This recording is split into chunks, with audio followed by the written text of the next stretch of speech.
एकरा कुछ बुझेबे ना करेला। ला भाई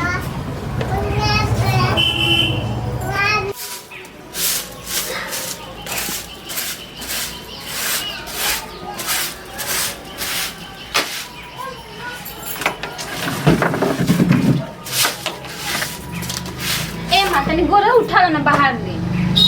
अरे कितना बढ़िया तो हम चाय के स्वाद लेत रहनी अब ते रंग में भौंक कर देलिस। गोड़ उठा के कतई हमरा के तोहरा का 50 बार मना कइले बानी कि जब हम चाय पी चाय खाना खाई ते कबो कोनो काम मत करिए।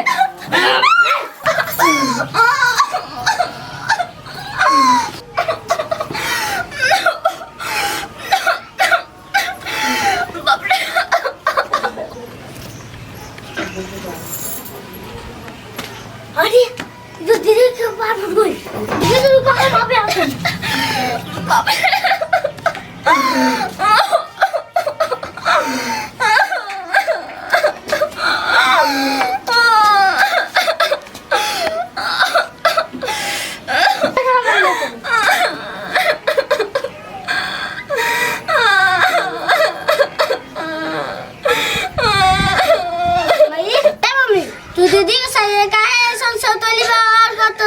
जैसे हमारे खास भाई नहीं है तार खास बेटी है।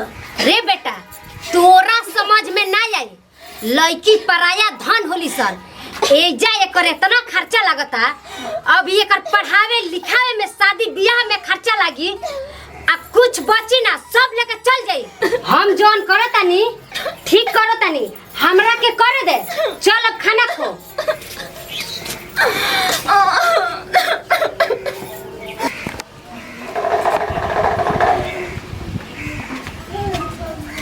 अरे कहाँ गए हो?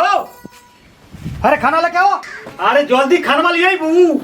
हाँ डिप्टी जाए के समय खत्म होके जाता। काय आते आते चिल्लाए लगे नी बुझाता घरवा में हम सुतल रही। सब काम तो हमरे मुड़ी पर बा। गोबर गठार चूल्हा चौका बर्तन सर्तन वही में खाना बनावल ओकरा ऊपर से आकर वो चिल्लातनी मुस्कानवा कहाँ एगो काम करती है। अच्छा ठीक बा जा खाना ले आओ जा। हाँ ले आओ तनी आते आते चिल्लाए लगे पूरा लड़ाई खाते। आई बा सब काम तो दीदी करी भाई कितना झूठ बोलती है। लिखाई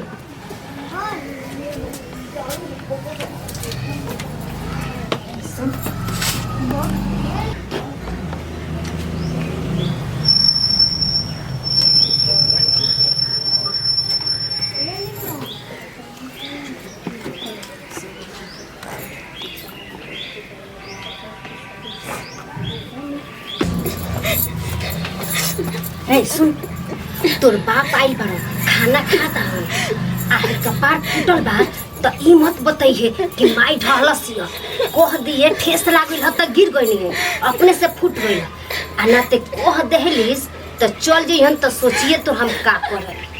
समझ गेलिस नु? ठीक बा। हां त चुप हो जो बंद कर दो।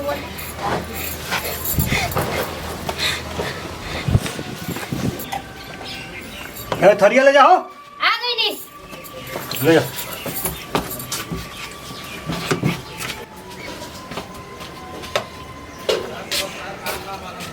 अरे मुस्कान के सर से खून बहता पोटी बहल बा। आही बात यहाँ के तो गईनी मुस्कानवा लगे कही कहू मत। बेटी ई तरह सर से खून कैसे बहता? ई पट्टी बांधल बा ई कैसे भइला? ए बाबूजी ठेस लाग गइल है गिर गइल है ऐसे पट्टी बांधल गइल बा फूट गइल है। आई बा दीदी कितना झूठ बोलती है माई के बचावे खातिर माइये ढकेले सिया तो और दीदी के घाव लगले सा।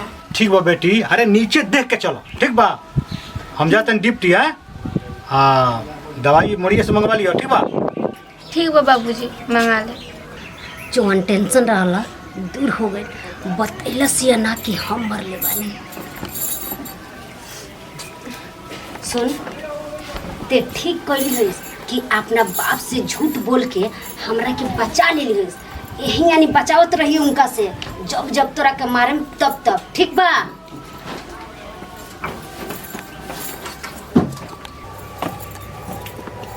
बाबू हैला पहले सेव तू नाश्ता कर ला, ओकरा बाद पढ़िया। खा तो कितना दुबरा गइल बाड़ तू, बताओ। तारा के पढ़ लिख के बहुत बड़ आदमी बने के बा। सेव खाइल कर रोज, है खा, दिमाग ऐसे खुली तहार, पढ़ाई में मन लगी। बाबू खा तो है। ए माई घर के सब काम कर देनी, भूख लागल बा, चलो ना खाना दो, ना होगी तो सेव में से दो खा ली। ते सेव खइबे? रे सेव हमरा बेटा खातिर बा, हमर बेटा खाई, समझ गइलिस? आ रहल बात तो हमनी के खाना खइला के बाद तोरा खाए के बा, जौन बची तवन। ठीक बा माई, तो बस ये खाना दे दो। जब एक बार कह देनी तोरा खाए के ना मिली तो ना मिली, समझ में नहीं आवा? चल चल भाग।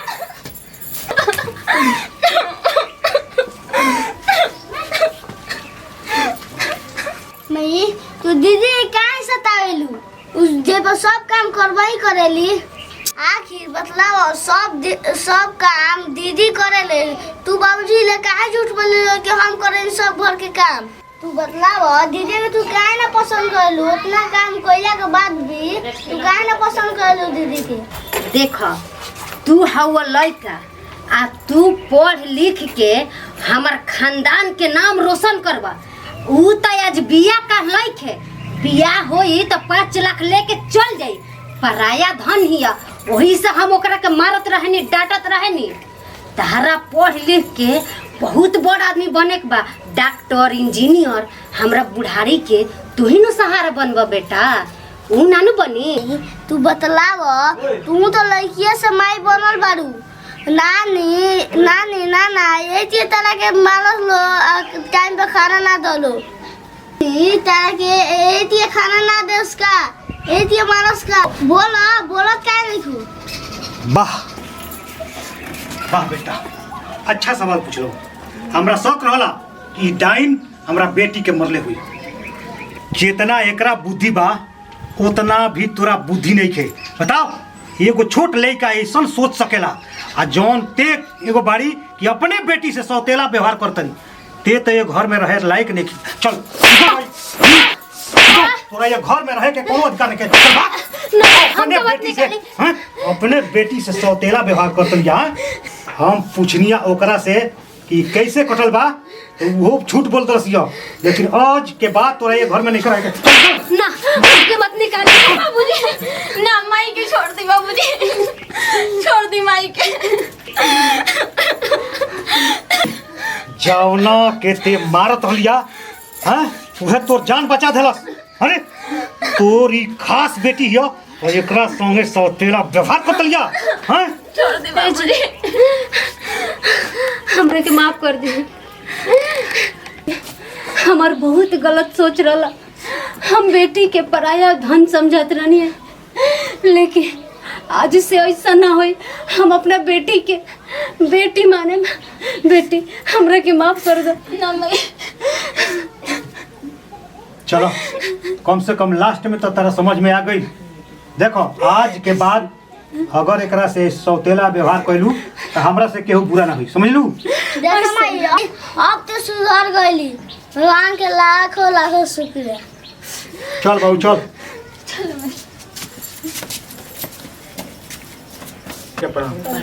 भाई देखिए हमनी के वीडियो बनौनी आसान गांव देहात का, माने हर जगह ऐसा देखल जाला कि अगर लड़का जन्मलस तो लोग पटाखरी फोड़ेला, अनेकों तरह के पार्टी करेला। वही जगह अगर लड़की जन्म लेली सन तो बुझाला कि घर में आफत आ गई, मुँह लोग लटका के बढ़ जाला। तो ऐसा ना होकर चाहिए, बेटा बेटी एक समान। हमनी के ही शीर्षक बा, बेटी बचाओ बेटी पढ़ाओ। तो हमनी के मेन बनावे के मकसद ये रहा कि बेटी के पढ़ाई लोगिन, बेटी भी बेटा से आगे जा रहा बैसन, आ बाप महतारी के सेवा टहल कर रही बैसन। आ देखिए हमनी के चुनावी माहौल गरमा गई बा। आज कहे के ना, लेकिन देखिए जे भी प्रत्याशी बा वही बच के रहे। कहे से आज हमनी के देखनी ऐसा कि एक आदमी के मैंने मुखिया पद के प्रत्याशी बने तो उनकरा पर मैंने गोली लोग चला दिल तो ऐसा कोनो प्रकार के मैंने सोच केहू के अंदर ना रहे के चाहिए। हमनी अमूल बात बा कि हमार पतो बीडीसी प्रत्याशी बाड़ी तो हाथ जोड़ के रवा लोग से विनती बा कि रवा लोग अपन बहुमूल्य वोट दे के हमरा पतो के विजयी बनाई जेकर नाम बा आरती सिंह आ ग्राम पंचायत दही भाता से वो बीडीसी के भावी प्रत्याशी बाड़ी। जय जवान जय भोजपुरिया समाज।